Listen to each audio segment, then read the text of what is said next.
Let's talk about, well, how you pay for things, because increasingly when you go to the shop or do anything at all these days, you're asked to pay by card, which is all very well unless you get a blackout like Spain or Portugal, and then none of that works. Well, a new report by the Treasury Committee has suggested that actually we should have laws requiring shops to have to agree to take coins and notes because increasingly people are struggling to be able to use only cards. Let's talk about this with the Payment Choice Alliance's chair, Ron Delnevo, who joins us. Good morning to you, Ron.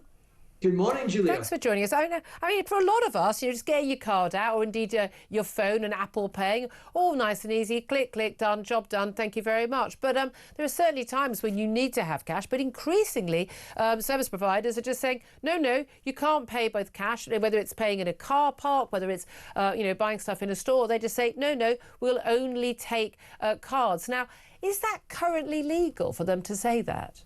Oh, it's currently legal because we're one of the few countries who haven't introduced measures to make it illegal to refuse cash, and that needs to change. I just find it very strange because if it's legal tender, I remember there's like this people who are sort of angry with their local supermarket or bank and they go, right, I'm taking, £200 worth of £2 coins in to pay for something, but it's legal tender and you can't do anything about it. But so if you go to a store and you say, I've only got cash, and they say, well, it can only be by card, they can legally stop you from taking the item and saying, but I've left you, a tenner to pay for it. Well, the sticklers for the rules, like Bank of England, will say that it's a debt settlement matter. So basically, if you went into a restaurant that said we don't accept cash, and you ate the meal and then said, I must be able to pay in cash, if they don't accept your cash, then you don't have to pay for the meal because basically you've offered to settle the debt in cash. With legal tender, yeah. Exactly. But we don't want to get into that situation. It's ridiculous that the public would have to behave in that way. All of the countries around us in Europe, France, Spain, now the Netherlands, Denmark, Belgium, and so on, they've already brought in laws to protect the public's right to use cash. And why should the British public be second-class citizens? Why does that matter? Why should we protect the use of cash? Well, because, for one thing, without cash, everything gets more expensive. Visa and MasterCard to American card schemes already take $1 billion a year out of the UK economy because they impose those charges on our retailers, which are then passed on to the public. Yeah. So that matters. Also, in a situation where cash didn't exist, all of those charges would go up. And small retailers wouldn't be able to negotiate good deals because they never get good deals. I have to say, if I'm going to a big supermarket or buying a big item, obviously if you're buying stuff online, I'll use a credit card. But actually, a lot of the time, if I'm going to a local corner store or dry cleaners or that, I do try and pay in cash. And again, up to them what they do in terms of taking. But a lot of retailers, they actually like to take things by card because they've got a record of every transaction. They don't have to worry with the banking of the money. People fiddling the till and all of that. There's a reason why things were, £1.99, not £2. So you had to open the till and give the penny change. So a lot of retailers, even though they've got those extra charges, which you say they could pass on to customers, they prefer it to be cashless because it's less bother for them, isn't it?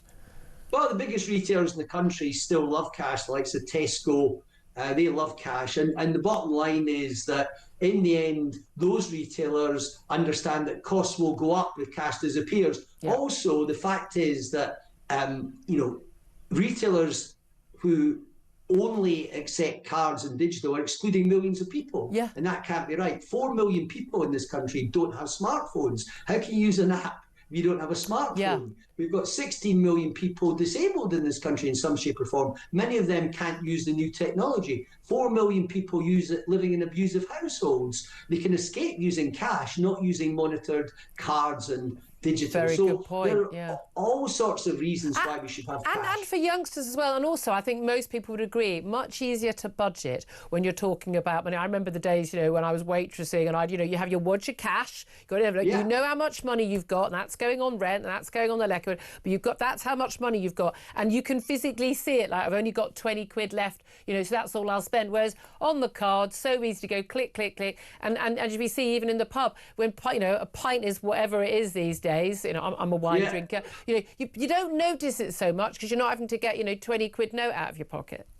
A very good point. I mean, I'm sure you got a lot of tips, Julia, when you were very good serving waitress. people. But whether they get tips or not, the reality is that you can budget. When I was a trustee of Citizens Advice, we had people come in asking, could we have our contactless switched off because we're just waving the things, forgetting that we're really spending money. But apparently 16 million people in this country budget using cash. Are we saying we're going to impose cashless and they're forced to get into debt because they can't control their expenditure?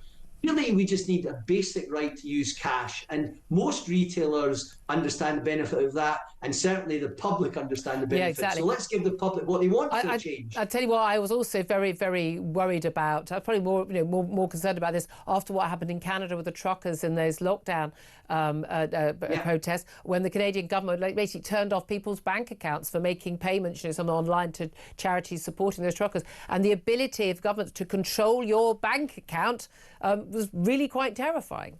But the most controlling government in the world, arguably, are the Chinese government. They have massive ability to socially score you, switch off, and so on. But interestingly, in China, accepting cash is a law.